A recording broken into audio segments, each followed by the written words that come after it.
2014 साली जेव्हा मोदी सरकार आलं तेव्हा खरंच मलाही खूप आनंद झाला होता. मी सुद्धा काँग्रेस विरोधात झालो होतो तोपर्यंत. मलाही वाटत होतं खूप भ्रष्टाचार होतं, अण्णांचं आंदोलन झालं होतं, त्याचा परिणाम होता. नाही आता मोदी आले पाहिजे, अच्छे दिन येणार असं वाटायला लागलं. 100 दिवसात काळा पैसा परत आणणार म्हटले ते, प्रत्येकाच्या खात्यावर 15-15 लाख येणार. म्हटलं काय नाही झालं तरी चालेल, एक पायरी जरी आपण आत्ता आहोत त्यापेक्षा वर गेलो तरी बस. आज 10 वर्षानंतर कळतंय एक पायरी वर जाणं दूर, आपण हजारो पायऱ्या खाली गेलो.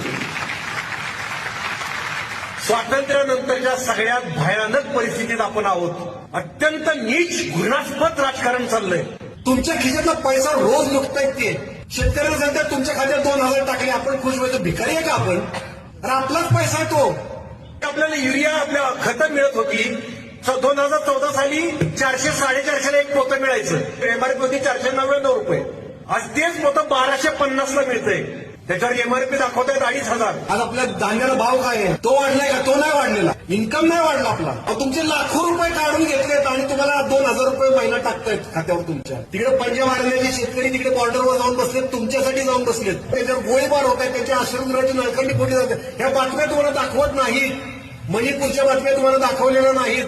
आपल्या भगिनींना निर्वस्त्र करून फिरवले. महिला सबलीकरणाचं सगळ्यात मोठं उदाहरण कुठलं तर महिला कुस्ती खेळायला लागल्या, पुरुषांच्या बरोबरीच उभ्या राहिल्या. त्या कुस्तीगीर महिला रस्त्यावर आल्या, आमचं लैंगिक शोषण होतंय, त्यांना न्याय मिळाला नाही. आणि छत्रपती शिवाजी महाराजांची बरोबरी करता येत नाही.